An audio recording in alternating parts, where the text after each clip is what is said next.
ਖੇਤੀ ਬਿੱਲਾਂ ਨੂੰ ਲੈ ਕੇ ਪੰਜਾਬ ਦੇ ਵਿੱਚ ਸੰਘਰਸ਼ ਤਿੱਖਾ ਹੁੰਦਾ ਜਾ ਰਿਹਾ ਹੈ। ਅੱਜ ਕੁਝ ਕਿਸਾਨ ਜਥੇਬੰਦੀਆਂ ਦੇ ਵੱਲੋਂ ਰੇਲ ਰੋਕੋ ਅੰਦੋਲਨ ਜਿਹੜਾ ਹੈ ਉਹ ਸ਼ੁਰੂ ਕਰ ਦਿੱਤਾ ਗਿਆ ਆ। ਇਸ ਵਕਤ ਅਸੀਂ ਮਾਨਸਾ ਦੇ ਵਿੱਚ ਹਾਂ। ਕਿਸਾਨ ਜਥੇਬੰਦੀਆਂ ਇੱਥੇ ਜਿਹੜੀਆਂ ਉਹ ਰੋਸ ਮੁਜ਼ਾਹਰਾ ਕਰ ਰਹੀਆਂ, ਉਹ ਗੱਲਬਾਤ ਕਰ ਲੈਂਦੇ ਹਾਂ। ਕਿਸਾਨ ਵਿਰੋਧੀ ਬਿੱਲ ਕਿਉਂ ਇਸ ਦਾ ਵਿਰੋਧ ਕੀਤਾ ਜਾ ਰਿਹਾ ਜੀ, ਕੀ ਲੱਗਦਾ? ਅਸੀਂ ਇਸ ਕਰਕੇ ਇਸ ਦਾ ਵਿਰੋਧ ਕਰਦੇ ਹਾਂ ਕਿਉਂਕਿ ਸਰਕਾਰ ਨੇ ਮੰਡੀ ਬੋਰਡ ਬਣਾਇਆ ਹੋਇਆ ਹੈ। ਸਰਕਾਰ ਨੇ MSP ਬਣਾਈ ਹੈ ਜਿਹਦੇ ਤਹਿਤ ਫਸਲਾਂ ਦੇ ਰੇਟ ਤੈਅ ਕਰਦੀ ਸਰਕਾਰ, ਔਰ ਜਿੰਨੀ ਵੀ ਕਣਕ ਝੋਨਾ ਨਰਮਾ ਪੈਦਾ ਹੁੰਦਾ ਹੈ ਉਹਨੂੰ ਸਾਂਭਣ ਦੀ ਜ਼ਿੰਮੇਵਾਰੀ ਸਰਕਾਰ ਨੇ ਲੈਤੀ ਹੋਈ ਆਪਦੇ ਸਿਰ। ਪਰ ਹੁਣ ਜਿਹੜਾ WTO ਦਾ ਸਮਝੌਤਾ, ਉਹਦੀ ਆਰਥਿਕ ਨੀਤੀਆਂ ਦੇ ਤਹਿਤ ਮੋਦੀ ਸਰਕਾਰ ਨੇ ਆਰਡੀਨੈਂਸ ਜਾਰੀ ਕੀਤੇ 5 ਜੂਨ ਨੂੰ, ਜਿਹਦੇ ਨਾਲ ਆਉਣ ਵਾਲੇ ਸਮੇਂ ਦੇ ਵਿੱਚ ਮੰਡੀ ਬੋਰਡ ਤੋੜ ਦਿੱਤਾ ਜਾਊਗਾ। ਮੰਡੀਆਂ ਨਹੀਂ ਰਹਿਣੀਆਂ ਹੈਗੀਆਂ, ਸਰਕਾਰੀ ਖਰੀਦ ਬੰਦ ਹੋ ਜੂ, ਸਰਕਾਰੀ ਏਜੰਸੀਆਂ ਤੋੜ ਦਿੱਤੀਆਂ ਜਾਣੀਆਂ, ਔਰ ਜਿਹੜੇ MSP ਹੈ 2 ਸਾਲ ਤੱਕ ਇਹਦਾ ਵੀ ਭੋਗ ਪਾ ਦੇਣਾ। ਤਾਂ ਜਦੋਂ ਰੇਟ ਨਹੀਂ ਹੋਊਗਾ, ਸਰਕਾਰੀ ਖਰੀਦ ਨਹੀਂ ਹੋਊਗਾ, ਇਸ ਤੋਂ ਇਲਾਵਾ ਜਿਹੜੀਆਂ ਸਬਸਿਡੀਆਂ ਮਿਲਦੀਆਂ ਖਾਦਾਂ ਤੇ ਉਹ ਬੰਦ ਹੋਣੀਆਂ, ਖਾਦਾਂ ਮਹਿੰਗੀਆਂ ਹੋਣਗੀਆਂ। ਬਿਜਲੀ ਐਕਟ 2020 ਲਿਆਂਦਾ ਜਾ ਰਿਹਾ, ਜਿਹਦੇ ਤਹਿਤ ਬਿਜਲੀ ਪ੍ਰਬੰਧ ਸਾਰਾ ਕੇਂਦਰ ਸਰਕਾਰ ਆਪਦੇ ਹੱਥ ਚਲੂ। ਉਸ ਤੋਂ ਬਾਅਦ ਕਿਸੇ ਵੱਡੀ ਕੰਪਨੀ ਨੂੰ ਵੇਚ ਦੇਣਾ, ਜਿਹਦਾ ਮਤਲਬ ਖੇਤੀ ਮੋਟਰਾਂ ਦੇ ਬਿੱਲ ਲੱਗ ਜਾਣੇ ਆ, ਆਮ ਖਪਤਕਾਰਾਂ ਦੀ ਬਿਜਲੀ ਹੈ ਜਿਹੜੀ ਮਹਿੰਗੀ ਹੋ ਜਾਣੀ ਹੈ। ਫੇਰ ਕੀ ਹੋਣਾ, ਸਾਡੇ ਕਰਜ਼ੇ ਪਹਿਲਾਂ ਹੀ ਸਿਰ ਚੜੇ ਹੋਏ ਨੇ, ਮੁਨਾਫਾ ਘਟ ਜਾਣਾ, ਹੋਰ ਕਰਜ਼ੇ ਹੋਣੇ ਆ। ਫਿਰ ਕੇਂਦਰ ਸਰਕਾਰ ਦੀ ਅਗਲੀ ਨੀਤ ਹੈ ਜਿਹੜੀ ਉਹ ਇਹ ਹੈ ਕਿ ਕਿਸਾਨ ਮਜਬੂਰ ਹੋਣਗੇ ਕਿ ਅਸੀਂ ਜ਼ਮੀਨਾਂ ਸਾਡੀਆਂ ਜ਼ਮੀਨਾਂ ਸਾਂਭ ਲਈ ਕੋਈ ਕੰਪਨੀ। ਫਿਰ ਇੱਥੇ ਕੰਪਨੀਆਂ ਨੇ 50-50 ਹਜ਼ਾਰ ਏਕੜ ਦੇ, ਲੱਖ ਏਕੜ ਦੇ ਵੱਡੇ ਫਾਰਮ ਬਣਾਉਣੇ ਆ। ਕਿਸਾਨਾਂ ਕੋਲੋਂ ਖੇਤੀ ਖੋ ਕੇ ਇੱਥੇ ਫਾਰਮੀ ਖੇਤੀ ਸ਼ੁਰੂ ਕਰਨੀ ਹੈ। ਇਸ ਲਈ ਅਸੀਂ ਲਗਾਤਾਰ ਕੇਂਦਰ ਸਰਕਾਰ ਦਾ, ਅਕਾਲੀ ਭਾਜਪਾ ਸਰਕਾਰ ਦਾ ਵਿਰੋਧ ਕਰ ਰਹੇ ਹਾਂ ਕਿ ਵੋਟਾਂ ਹਿੰਦੁਸਤਾਨ ਦੇ ਲੋਕਾਂ ਤੋਂ ਲੈ ਕੇ ਸਰਕਾਰ ਬਣਾਈ ਹੈ, ਨੀਤੀਆਂ ਕਰਦੀ ਹੈ ਵਿਦੇਸ਼ੀ ਲਾਗੂ ਇੱਥੇ। ਇਸ ਕਰਕੇ ਪਹਿਲਾਂ ਉਹਨਾਂ ਦੇ ਘਰਾਂ ਮੂਹਰੇ ਗਏ 8 ਦਿਨ, ਸੜਕਾਂ ਜਾਮ ਕੀਤੀਆਂ। ਅੱਜ ਅਸੀਂ ਰੀਲਾਂ ਜਾਮ ਕੀਤੀਆਂ 3 ਦਿਨਾਂ ਵਾਸਤੇ। ਅਸੀਂ ਉਦੋਂ ਤੱਕ ਇਹਨੂੰ ਲੜਾਈ ਨੂੰ ਜਾਰੀ ਰੱਖਾਂਗੇ ਜਿੰਨਾ ਚਿਰ ਮੋਦੀ ਸਰਕਾਰ ਦੀ ਗੋਡਣੀ ਨਹੀਂ ਲਵਾਉਂਦੇ ਕਿਸਾਨ। ਲੜਾਂਗੇ ਹਰ ਹਾਲਤ, ਸਾਡੀ ਜ਼ਿੰਦਗੀ ਮੌਤ ਦਾ ਸਵਾਲ ਹੈ। ਜੇ ਅਸੀਂ ਹੁਣ ਇੱਥੋਂ ਹਾਰ ਕੇ ਘਰਾਂ ਨੂੰ ਵਗ ਜਾਂਦੇ ਹਾਂ, ਸੰਘਰਸ਼ ਛੱਡ ਦਿੰਦੇ ਹਾਂ, ਤਾਂ ਆਉਣ ਵਾਲਾ ਸਮਾਂ ਇਹੋ ਜਿਹਾ ਆਊਗਾ ਕਿ ਸਾਨੂੰ ਆਪਦੇ ਬੱਚੇ ਮਾਰਨੇ ਪੈਣਗੇ ਆਪਦੇ ਹੱਥੀਂ, ਔਰ ਫਿਰ ਸਾਨੂੰ ਖੁਦਕਸ਼ੀ ਕਰਨੀ ਪਊਗੀ। ਫਿਰ ਕਿਉਂ ਨਾ, ਜੇ ਸਾਡੀ ਜ਼ਿੰਦਗੀ ਵੀ ਲੱਗਣੀ ਹੈ ਭੰਗ ਦੇ ਭਾਣੇ, ਇੱਥੇ ਚਾਹੇ ਮਾਰ ਵੀ ਦੇਵੇ ਸਰਕਾਰ, ਸਾਡੀ ਕੁਰਬਾਨੀ ਤਾਂ ਹੋ ਜੂ, ਪਰ ਨਾਲ ਸਾਡੀਆਂ ਜ਼ਮੀਨਾਂ ਵੀ ਬਚਣੀਆਂ। ਅੱਛਾ, ਤੁਹਾਨੂੰ ਕੀ ਲੱਗਦਾ ਹੈ ਕਿ ਇਸ ਲੋਕ ਸੰਘਰਸ਼ ਦੇ ਨਾਲ ਮੋਦੀ ਸਰਕਾਰ ਜਿਹੜੀ ਉਹ ਫੈਸਲਾ ਵਾਪਸ ਲੈ ਸਕਦੀ ਹੈ? ਕਿਉਂਕਿ ਇਤਿਹਾਸ ਰਿਹਾ ਮੋਦੀ ਸਰਕਾਰ ਦਾ ਕੋਈ ਫੈਸਲਾ ਵਾਪਸ ਨਹੀਂ ਲਿਆ। ਸਰਕਾਰ ਚਾਹੇ ਮੋਦੀ ਹੋਵੇ, ਸਰਕਾਰ ਕਿਸੇ ਦੀ ਵੀ ਹੋਵੇ, ਪੋਲੇ ਪੈਰੀ ਸਰਕਾਰ ਆਪਦਾ ਫੈਸਲਾ ਬਦਲ ਦਿੰਦੀ। ਪਰ ਜਦੋਂ ਲੋਕ ਆਪਦੀ ਆਈ ਤੇ ਆ ਜਾਣ, ਅੰਗਰੇਜ਼ ਕਿਹੜਾ ਇੱਥੇ ਜਾਣ ਨੂੰ ਤਿਆਰ ਸੀ? ਉਹਨਾਂ ਨੇ ਗੋਲੀਆਂ ਚਲਾਈਆਂ, ਬੰਦੇ ਮਾਰੇ, ਕਿੰਨਾ ਕੁਛ ਕੀਤਾ, ਫਾਂਸੀਆਂ ਤੇ ਚਾੜੇ, ਉਹ ਕਿਹੜਾ ਮੌਜ ਨਹੀਂ ਵਾਗੇ। ਜਦੋਂ ਲੋਕ ਆ ਜਾਣ, ਬਾਣੀ 'ਚ ਲਿਖਿਆ, ਗੁਰੂ ਗ੍ਰੰਥ ਸਾਹਿਬ ਦੀ ਬਾਣੀ 'ਚ ਲਿਖਿਆ, ਬਲ ਹੂਆ ਬੰਧਨ ਸੂਟੇ ਸਭ ਕੁਛ ਹੋਤ ਹੈ ਪਾਏ।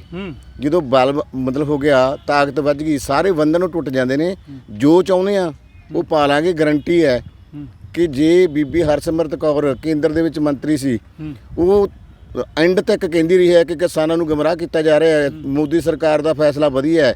ਪਰ ਜਦੋਂ ਕਿਸਾਨ ਆ ਗਏ, ਕਿਸਾਨਾਂ ਨੇ ਉਹਦਾ ਜਾ ਕੇ ਘਰ ਘੇਰ ਲਿਆ, ਫਿਰ ਉਹੀ ਬੀਬੀ ਅਸਤੀਫਾ ਦੇਗੀ, ਨਾਲੇ ਕਹਿ ਰਹੀ ਹੈ ਕਿ ਤਾਂ ਬਹੁਤ ਮਾੜਾ ਹੋ ਗਿਆ। ਇਹ ਲੋਕ ਤਾਕਤ ਹੈ, ਲੋਕ ਤਾਕਤ ਜਦੋਂ ਜੁੜਦੀ ਹੈ ਸਭ ਕੁਝ ਕਰ ਦਿੰਦੀ ਹੈ। ਅੱਛਾ, ਕਦੋਂ ਤੱਕ ਤੁਸੀਂ ਇੱਥੇ ਰੇਲ ਦੀ ਪਟੜੀ ਤੇ ਰਹੋਗੇ? ਅੱਜ ਪੂਰੀ ਰਾਤ ਇੱਥੇ ਹੋ?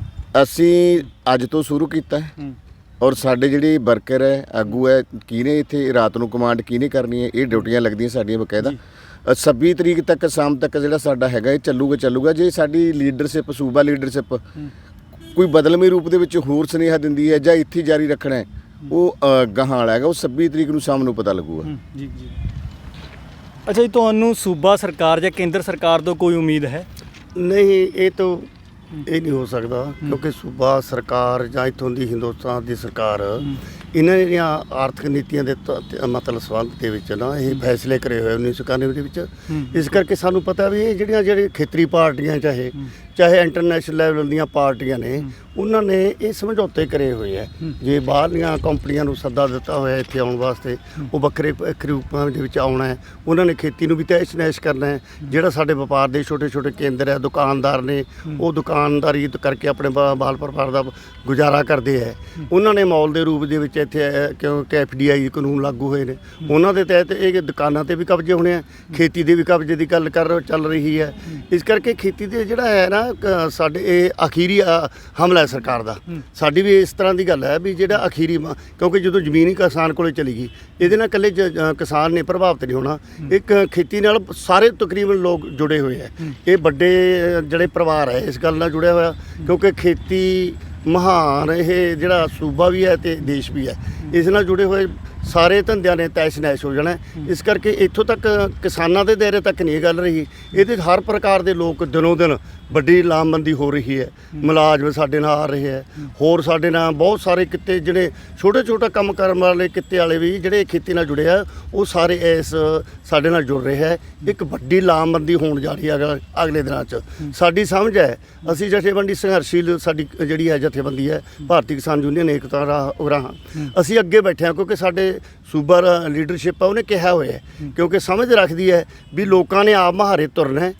ਅਸੀਂ ਅਗਲੇ ਦਿਨਾਂ ਦੇ ਵਿੱਚ ਵੱਡੇ ਇਕੱਠ ਹੋਣੇ ਆ ਸਰਕਾਰ ਤੇ ਵੱਡੇ, ਜਿਵੇਂ ਸਰਕਾਰ ਨੇ ਸਾਡੇ ਤੇ ਹਮਲਾ ਕੀਤਾ ਸਾਡੇ ਲੋਕਾਂ ਤੇ, ਇਸ ਕਰਕੇ ਅਸੀਂ ਅਗਵਾਈ ਕਰਨ ਵਾਸਤੇ ਅੱਗੇ ਤਿਆਰ ਹੈ, ਕਿਉਂਕਿ ਆਪ ਮਹਾਰੇ ਜਿਹੜੇ ਹੁੰਦੇ ਆ ਨਾ ਫੈਸਲੇ ਉਹ ਕਈ ਵਾਰੀ ਫੇਲ ਹੋ ਜਾਂਦੇ ਆ। ਇਸ ਕਰਕੇ ਅਸੀਂ ਜਾਬਤੇ 'ਚ ਰਹਿ ਕੇ ਸਾਰੇ ਲੋਕਾਂ ਦੀ ਅਗਵਾਈ ਕਰਕੇ ਇਹ ਵੱਡੇ ਸੰਘਰਸ਼ ਸ਼ੁਰੂ ਆ ਸਾਡੇ, ਉਹਦੇ ਵੱਖਰੇ ਰੂਪ ਹੋ ਸਕਦੇ ਆ। ਲੋਕਾਂ ਨੂੰ ਕੰਟਰੋਲ ਕਰਕੇ ਅਸੀਂ ਸਾਡੇ ਜਥੇਬੰਦੀ ਭਾਰਤੀ ਕਿਸਾਨ ਯੂਨੀਅਨ ਏਕਤਾ ਉਗਰਾਹਾਂ ਮੈਦਾਨ ਜਿਹੜਾ ਲੜਾਈ ਦਾ ਮੈਦਾਨ ਹੈ, ਸੰਘਰਸ਼ ਦਾ ਮੈਦਾਨ, ਉਹਦੇ ਵਿੱਚ ਲਿਜਾ ਕੇ ਸਰਕਾਰ ਦੀਆਂ ਗੋਡੀਆਂ ਲਵਾ ਦੇਂਗੇ। ਇਹ ਨਹੀਂ ਗੱਲ ਵੀ ਮੋਦੀ ਨੇ ਹੁਣੀ ਬਿਆਨ ਬਦਲਣ ਲੱਗ ਗਿਆ, ਦੂਜੇ ਸੂਬਿਆਂ ਦੀ ਤੋਂ ਗੱਲ ਕਰਦਾ ਹੈ। ਕਾਨਫਰੰਸ ਇਲੈਕਸ਼ਨ ਚੱਲ ਰਹੀ ਹੈ ਕਈ ਸੂਬਿਆਂ ਦੇ ਵਿੱਚ, ਉੱਥੇ ਉਹਦੀ ਗੱਲ ਬਦਲੀ ਹੋਈ ਹੈ। ਜਦੋਂ ਅਸੀਂ ਬਾਦਲ ਸਾਹਿਬ ਦੇ ਮਤਲਬ ਸਿਮਰਤ ਕੌਰ ਬਾਦਲ ਦੇ ਗੇਟ ਅੱਗੇ ਗਏ ਆ, ਬਾਹਰ ਅੱਗੇ ਗਏ ਆ, ਉਦੋਂ ਦੀ ਮੋਦੀ ਦੀ ਵੀ ਗੱਲ ਵਗੀ ਹੈ। ਇੱਥੋਂ ਵਾਲੇ ਜਿਹੜੇ ਸਾਡੇ ਸਰਕਾਰ ਦੇ ਵਿੱਚ ਹਿੱਸੇਦਾਰ ਨੇ ਬਾਦਲ ਪਰਿਵਾਰ, ਉਹਨਾਂ ਦੀ ਗੱਲ ਵੀ ਕਾਫੀ ਬਦਲੀ ਹੈ ਤੇ ਉਹ ਮੋਦੀ ਦੀ ਵੀ ਕਾਫੀ ਗੱਲ ਬਦਲੀ ਹੈ। ਇਸ ਕਰਕੇ ਹੁਣ ਤਾਂ ਇੱਥੇ ਗੱਲ ਹੀ ਬਦਲਾਈ ਹੈ। ਅਸੀਂ ਫੈਸਲੇ ਉਹਨਾਂ ਦੇ ਬਦਲਾ ਦਿਆਂਗੇ, ਸਾਨੂੰ ਯਕੀਨ ਹੈ, ਸਾਨੂੰ ਪ੍ਰਜਾ ਤੇ ਲੋਕਾਂ ਤੇ ਯਕੀਨ ਹੈ। ਜਦੋਂ ਲੋਕਾਂ ਨੂੰ ਅਸੀਂ ਲਾਮਬੰਦ ਕੀਤਾ, ਘਰ ਜਾ ਕੇ ਕਰ ਵੀ ਰਹੇ ਹਾਂ। ਇਸ ਕਰਕੇ ਲੋਕ ਸਾਡੇ ਨਾਲ, ਕਿਉਂਕਿ ਸਾਰੇ ਲੋਕਾਂ ਨੇ ਸਮਝ ਪੈ ਗਈ ਹੁਣ ਇਸ ਵੇਲੇ ਇਹ ਗੱਲ ਨਹੀਂ ਗੁੰਮਰਾਹ ਵਾਲੀ ਕੋਈ ਗੱਲ ਨਹੀਂ। ਗੁੰਮਰਾਹ ਜਿਹੜੀ ਗੱਲ ਸਰਕਾਰਾਂ ਕਰਦੀਆਂ ਸੀ ਨਾ, ਉਹ ਲੋਕਾਂ ਨੇ ਵੱਡੇ ਨੌਜਵਾਨਾਂ ਦੇ ਇਕੱਠਾਂ ਨੇ ਆ ਕੇ ਸਰਕਾਰ ਦੀ ਗੱਲ ਨੂੰ ਉਲਟੇ ਕਰ ਦਿੱਤਾ। ਜਿਹੜੀ ਕਹਿੰਦੀ ਸੀ ਕਿਸਾਨ ਜਥੇਬੰਦੀਆਂ ਇਹ ਲੋਕਾਂ ਨੂੰ ਗੁੰਮਰਾਹ ਕਰ ਰਹੀਆਂ, ਇਹ ਜਿਹੇ ਬਿਆਨ ਆਏ ਆ ਸਰਕਾਰੀ ਇਹਨਾਂ ਦੇ ਮਤਲਬ ਲੀਡਰਾਂ ਦੇ, ਉਹ ਅੱਜ ਤਾਂ ਬਿਆਨ ਸਾਰੇ ਉਹਨਾਂ ਦੇ ਲੋਕਾਂ ਨੇ ਫੇਲ ਕਰਤੇ। ਵੱਡੀ ਗਿਣਤੀ ਦੇ ਵਿੱਚ ਆਪ ਮਹਾਰੇ, ਜਿਵੇਂ ਹੁਣ ਸਾਨੂੰ ਫੋਨ ਆਇਆ ਬਹੁਤ ਸਾਰੇ ਪਿੰਡਾਂ ਤੋਂ ਆਇਆ ਵੀ ਸਾਡੀ ਜਥੇਬੰਦੀ ਤਿਆਰ ਕਰੋ, ਤੇ ਉਹ ਵੱਡੀ ਗਿਣਤੀ 'ਚ ਆਪ ਮਹਾਰੇ ਆ ਰਹੇ ਹੈ। ਇਹੀ ਨਹੀਂ ਇਕੱਲੇ ਲੋਕ ਹੀ ਨਹੀਂ ਆ ਰਹੇ, ਸਾਡਾ ਹੌਸਲਾ ਇੰਨਾ ਜ਼ਿਆਦਾ ਵਧਾ ਰਹੇ ਹੈ, ਭਾਂਤ ਦੇ ਲੰਗਰ ਆ ਰਹੇ ਹੈ। ਇਸ ਕਰਕੇ ਸਾਨੂੰ ਯਕੀਨ ਹੈ ਲੋਕਾਂ ਤੇ ਵੀ ਅਸੀਂ ਇਹ ਜਿਹੜਾ ਫੈਸਲਾ ਸਰਕਾਰ ਨੇ ਕੀਤਾ ਨਾ, ਅਸੀਂ ਰੱਦ ਕਰਵਾ ਅੱਛਾ, ਜੇ ਗੱਲ ਕਰੀਏ ਪਾਰਟੀਆਂ ਦੀ, ਪਿੱਛੇ ਜੇ ਕਾਂਗਰਸ ਨੇ ਵੀ ਯੂਥ ਟਰੈਕਟਰ ਰੈਲੀ ਕੱਢੀ ਹੈ, ਉਹ ਵੀ ਕਹਿੰਦੇ ਨੇ ਕਿ ਸਾਡੀ ਪਾਰਟੀ ਕਿਸਾਨਾਂ ਦੇ ਹਿੱਤ ਦੀ ਪਾਰਟੀ ਹੈ। ਪ੍ਰਕਾਸ਼ ਸਿੰਘ ਬਾਦਲ ਪਹਿਲਾਂ ਕਹਿੰਦੇ ਨੇ ਕਿ ਕਿਸਾਨ ਮੋਰਚੇ 'ਚੋਂ ਨਿਕਲੀ ਹੋਈ ਸਾਡੀ ਪਾਰਟੀ, ਅਸੀਂ ਕਿਸਾਨਾਂ ਦੀ ਗੱਲ ਕਰਦੇ ਹਾਂ। ਭਗਵੰਤ ਮਾਨ ਕਹਿੰਦਾ ਕਿ ਮੈਂ ਜਿਹੜਾ ਉਹ ਜਾ ਕੇ ਸਦਨ ਦੇ ਵਿੱਚ ਕਿਸਾਨਾਂ ਦੀ ਗੱਲ ਉਠਾਉਣਾ। ਤੁਹਾਨੂੰ ਕੀ ਲੱਗਦਾ ਕਿ ਕਿਹੜੀ ਪਾਰਟੀ ਕਿਸਾਨਾਂ ਦੇ ਹੱਕ ਦੀ ਹੈ ਜਾਂ ਸਾਰੇ ਸਿਆਸੀ ਡਰਾਮੇ ਹੋ ਰਹੇ ਨੇ? ਨਹੀਂ, ਇਹ ਕੋਈ ਕਿਸਾਨਾਂ ਦੀ ਪਾਰਟੀ ਨਹੀਂ, ਸਾਰੀਆਂ ਸਿਆਸੀ ਪਾਰਟੀਆਂ। ਇਲੈਕਸ਼ਨ ਨੇੜੇ ਆ ਰਹੇ ਹੈ। ਇੱਕ ਉਹਨਾਂ ਨੇ ਜਦੋਂ ਅਸੀਂ ਐਡੀ ਪੱਧਰ ਤੇ ਲੋਕ ਜਾਗਰੂਕ ਕਰ ਲਏ ਨਾ, ਹੁਣ ਲੋਕਾਂ ਤੋਂ ਚੰਮ ਛਡਾਉਣ ਦੇ ਮਾਰਿਆਂ ਨੇ ਇਹ ਜਿਹੇ ਉਹਨਾਂ ਨੇ ਡਰਾਮੇ ਕਰਨੇ ਸ਼ੁਰੂ ਕਰੀ ਹੈ। ਕਿਉਂਕਿ ਬਾਦਲ ਪਰਿਵਾਰ ਨੂੰ ਲਿਖ ਲਓ, ਸਾਡੇ ਧਰਨੇ ਤੋਂ ਮੋਰਚੇ ਤੋਂ ਪਹਿਲਾਂ ਕਿੱਥੇ ਤਾਂ ਉਹਨਾਂ ਦੀ ਵੀਡੀਓ ਪਾਈਆਂ ਹੋਈਆਂ ਸੀ ਵੀ ਇਹ ਤਾਂ ਇੱਕ ਲੋਕਾਂ ਨੂੰ ਮਤਲਬ ਕਿਸਾਨਾਂ ਨੂੰ ਉਹੀ ਵੈਸੇ ਹੀ ਹੈ। ਇਹ ਜਿਹੜਾ ਆਰਡੀਨੈਂਸ ਨਾ ਬਹੁਤ ਲਾਭਦਾਇਕ ਹੈ। ਕਿੱਥੇ ਤਾਂ ਉਹ ਗੱਲਾਂ 'ਚ ਵੀਡੀਓ ਵੱਡੇ ਬਾਦਲ ਸਾਹਿਬ ਵੀ ਪਾ ਰਹੇ ਸੀ, ਸਿਮਰਤ ਕੌਰ ਵੀ ਐਂ ਵੀ ਕਹਿੰਦੇ ਵੀ ਹਾਲ ਕਿਸਾਨਾਂ ਨੂੰ ਸਮਝ ਨਹੀਂ ਆਈ, ਕੋਈ ਇਹਨਾਂ ਨੂੰ ਮਤਲਬ ਇਸ ਤਰ੍ਹਾਂ ਦੱਸਣ ਦੀ ਲੋੜ ਹੈ। ਜਦੋਂ ਮੋਰਚਾ ਲਾ ਲਿਆ, ਉਹੀ ਪਰਿਵਾਰ ਕਿੱਥੇ ਕੁਰਸੀਆਂ ਛੱਡਣ ਨੂੰ ਵੀ ਤਿਆਰ ਹੋ ਗਏ ਲੋਕਾਂ ਦੇ ਦੁਆਰਾ। ਇਸ ਕਰਕੇ ਉੱਥੇ ਭਗਵੰਤ ਮਾਨ ਹੈ, ਉਹ ਵਾਕਆਊਟ ਹੀ ਕਰਕੇ ਕਹਿੰਦੇ। ਬੜੀ ਅਫਸੋਸ ਦੀ ਗੱਲ ਹੈ। ਇੱਥੇ ਲੋਕਾਂ ਨੂੰ ਹੁਣ ਲੋਕ ਉਹੋ ਜਿਹੇ ਨਹੀਂ ਰਹੇ, ਲੋਕ ਅਨਪੜ੍ਹ ਨਹੀਂ। ਸਾਨੂੰ ਲੱਗਦਾ ਹੁੰਦਾ ਜਦੋਂ ਕਿਸੇ ਨੂੰ ਮਿਲਦੇ ਅਸੀਂ ਪਿੰਡ 'ਚ ਨਾ, ਸਾਨੂੰ ਲੱਗਦਾ ਹੁੰਦਾ ਵੀ ਸਾਡੀ ਕੋਈ ਮਾੜੀ ਜੀ ਸਮਝ ਹੈ। ਜਦੋਂ ਅਸੀਂ ਗੱਲ ਕਰਦੇ ਹਾਂ ਕਿਸੇ ਪਿੰਡ ਦੇ ਵਿੱਚ, ਸਾਡੋਂ ਵੱਧਵੀਂ ਗੱਲ ਮਿਲਦੀ ਆ, ਸਾਨੂੰ ਐਡੀ ਸਿੱਖਿਆ ਮਿਲਦੀ ਆ ਉੱਥੋਂ ਵੀ ਸਾਡੇ ਤੋਂ ਵੀ ਜ਼ਿਆਦਾ ਲੋਕ ਜਾਗਰੂਕ ਹੋ ਗਏ। ਇਸ ਕਰਕੇ ਇਹ ਸਾਰਾ ਪਾਰਟੀਆਂ ਦਾ ਡਰਾਮਾ ਹੈ, ਕਿਉਂਕਿ ਸਮਝੌਤਾ ਜਿਹੜਾ ਵਿਸ਼ਵ ਵਪਾਰ ਦਾ ਸਮਝੌਤਾ ਹੋਇਆ ਹੈ, ਇੰਟਰਨੈਸ਼ਨਲ ਲੈਵਲ ਦੀਆਂ ਪਾਰਟੀਆਂ, ਮੈਂ ਪਹਿਲਾਂ ਗੱਲ ਕਰ ਚੁੱਕਿਆ, ਖੇਤਰੀ ਪਾਰਟੀਆਂ ਦੇ ਉਹਦੇ ਸਾਰੇ ਦੇ ਦਸਤਖਤ ਹੋਏ ਹੈ। ਡਰਾਮੇ ਨੂੰ ਲੋਕ ਬੁੱਝ ਗਏ, ਨਹੀਂ ਤਾਂ ਉਹਨਾਂ ਦੇ ਨਾਲ ਐਡੇ ਵੱਡੇ ਇਕੱਠ ਹੁੰਦੇ ਤੇ ਜਿਹਦਾ ਅੰਤ ਹੀ ਨਹੀਂ ਹੋਣਾ ਸੀ। ਪਰ ਲੋਕ ਇਸ ਗੱਲ ਨੂੰ ਸਮਝ ਗਏ, ਉਹਨਾਂ ਦੇ ਡਰਾਮੇ ਤੋਂ ਸਾਰੇ ਲੋਕ ਜਾਣੂ ਹੈ। ਅੱਛਾ, ਜੇ ਸਰਕਾਰਾਂ ਨਹੀਂ ਮੰਨਦੀਆਂ, ਸੰਘਰਸ਼ ਨੂੰ ਕਿੱਥੇ ਤੱਕ ਲੈ ਕੇ ਜਾਓਗੇ? ਹਾਂ, ਸੰਘਰਸ਼ ਨੂੰ ਅਸੀਂ ਪੜਾਅਵਾਰ ਚੱਲਾਂਗੇ। ਜਿਵੇਂ ਸਾਡੇ ਸੂਬੇ ਦੀ ਲੀਡਰਸ਼ਿਪ ਹੈ ਨਾ, ਅਸੀਂ ਕਿਉਂਕਿ ਇਹ ਮਸਲਾ ਥੋੜ੍ਹੇ ਦਿਨਾਂ ਦਾ ਨਹੀਂ, ਇਹ ਕਾਫੀ ਮਹੀਨਿਆਂ ਦਾ ਨਹੀਂ, ਲੰਮਾ ਮਸਲਾ ਹੈ। ਲੰਮੇ ਮਸਲੇ ਨੂੰ ਇਹ ਸਾਡੇ ਹੱਕ ਦੇ ਵਿੱਚ ਜਾਣ ਵਾਲੀ ਗੱਲ ਹੈ, ਕਿਉਂਕਿ ਜਿਉਂ-ਜਿਉਂ ਮੋਰਚਾ ਭਖਦਾ ਹੈ, ਜਿਉਂ-ਜਿਉਂ ਲੰਮਾ ਪੈਂਦਾ ਹੈ, ਸਾਡੇ ਜਥੇਬੰਦੀ ਨੂੰ ਅੱਗੇ ਵੀ ਕਈ ਮੋਰਚਿਆਂ ਤੋਂ, ਜਿਵੇਂ ਕਿ ਨਰਮੇ ਦਾ ਮੋਰਚਾ ਲੱਗਿਆ ਸੀ, ਆਪ ਮਹਾਰਾ ਮੋਰਚਾ, ਉਹ ਲੰਬਾ ਹੋ ਗਿਆ। ਉਹ ਮੋਰਚੇ ਦੇ ਵਿੱਚ ਆਪ ਮਹਾਰੇ ਲੋਕ ਆ ਕੇ ਵੱਡੀਆਂ ਗਿਣਤੀਆਂ ਇਕੱਠੀਆਂ ਹੋਈਆਂ ਤੇ ਉਹ ਬਾਦਲ ਸਾਹਿਬ ਤੋਂ ਅਸੀਂ 8000 ਰੁਪਇਆ ਜਿਹੜਾ ਨਰਮੇ ਦਾ ਮੁਆਵਜ਼ਾ ਲਿਆ। ਇੱਥੋਂ ਤੱਕ ਕਿ ਜਿਹੜੀ ਸਰਕਾਰ ਐਂ ਕਹਿੰਦੀ ਸੀ ਵੀ ਆਹ ਮਜ਼ਦੂਰਾਂ ਦਾ ਕੀ ਮਤਲਬ ਕੋਠਿਆਂ ਤੇ ਬੀਜਿਆ ਹੋਇਆ ਹੈ, ਉਹ ਵੀ 2000 ਉਹਨਾਂ ਨੂੰ ਚੁਗਾਈ ਲੈ ਕੇ ਦਿੱਤੀ ਹੈ। ਇਸ ਕਰਕੇ ਇਸ ਸੰਘਰਸ਼ ਨਾਲ ਸਾਨੂੰ ਦਿਨੋਂ ਦਿਨ ਬਲ ਮਿਲ ਰਿਹਾ ਹੈ। ਪਿੱਛੇ ਜੇ ਪੰਜਾਬ ਦੀ ਜਵਾਨੀ ਤੇ ਨੌਜਵਾਨੀ ਤੇ ਕਾਫੀ ਸਵਾਲ ਉੱਠੇ ਕਿ ਉਹ ਸਿੰਗਰਾਂ ਦੇ ਪਿੱਛੇ ਲੜ ਰਹੇ ਨੇ, ਕਿਸਾਨ ਮੋਰਚਿਆਂ ਦੇ ਵਿੱਚ ਨਹੀਂ ਆਉਂਦੇ। ਹੁਣ ਲੱਗਦਾ ਹੈ ਕਿ ਜਿਹੜੇ ਨੌਜਵਾਨ ਨੇ ਉਹ ਵੀ ਜਾਗ ਚੁੱਕੇ ਨੇ, ਕੀ ਕਹੋਗੇ? ਨੌਜਵਾਨ ਆ ਜਿਹੜੀ ਇਹ ਜਾਗ ਚੁੱਕੀ ਹੈ ਨੌਜਵਾਨੀ। ਅੱਜ ਹੀ ਅਸੀਂ ਤੜਕੇ ਸਵੇਰ 8 ਵਜੇ ਘੁਰਕਣੀ ਪਿੰਡ ਦੇ ਵਿੱਚ ਗਏ ਸੀ। ਜਿਹੜੀ ਉੱਥੇ ਜਥੇਬੰਦੀ ਬਣੀ ਹੈ ਉਹ ਸਾਰੀ ਨੌਜਵਾਨਾਂ ਦੀ ਬਣੀ ਹੈ, 35 ਮੈਂਬਰੀ ਕਮੇਟੀ ਬਣੀ ਹੈ, ਉਹ ਸਾਰੇ ਨੌਜਵਾਨ। ਕੱਲ ਨੂੰ ਫੇਰ ਸਾਨੂੰ ਸੱਦਾ ਆ ਰਿਹਾ ਹੈ ਨੌਜਵਾਨਾਂ ਦਾ, ਇੱਕ ਪਿੰਡ ਹੋਰ ਵੀ ਹੈ, ਉਸ ਪਿੰਡ ਅਸੀਂ ਜਿਹੜੀ ਜਥੇਬੰਦੀ ਬਣਾ ਕੇ ਆਉਣੀ ਹੈ। ਯੂਥ ਆ ਜਿਹੜਾ ਆਪਣੇ ਆਪ ਆ ਰਿਹਾ ਹੈ, ਯੂਥ ਜਿਹੜਾ ਹੁਣ ਸਿੰਗਰਾਂ ਦੇ ਮਗਰ ਨਹੀਂ ਲੱਗ ਰਿਹਾ, ਕਿਉਂਕਿ ਸਿੰਗਰ ਆ ਜਿਹੜੇ ਉਹ ਰਫਲਾਂ ਚਕਾਉਂਦੇ ਆ, ਉਹ ਗੰਡਾਸੇ ਚਕਾਉਂਦੇ ਆ, ਉਹ ਜਿਹੜਾ ਆਪਦੇ ਮਾਂ ਪਿਓ ਤੋਂ ਉਹਨਾਂ ਨੂੰ ਵੱਖ ਕਰਨ ਦੀ ਤਰ੍ਹਾਂ ਕਰਦੇ ਆ। ਇਸ ਕਰਕੇ ਜਿਹੜਾ ਯੂਥ ਹੈ ਉਹ ਜਥੇਬੰਦੀ ਦੇ ਨਾਲ ਖੜਾ ਹੋ ਰਿਹਾ ਹੈ, ਵੱਧ ਹੋ ਕੇ ਲੜ ਰਿਹਾ ਹੈ।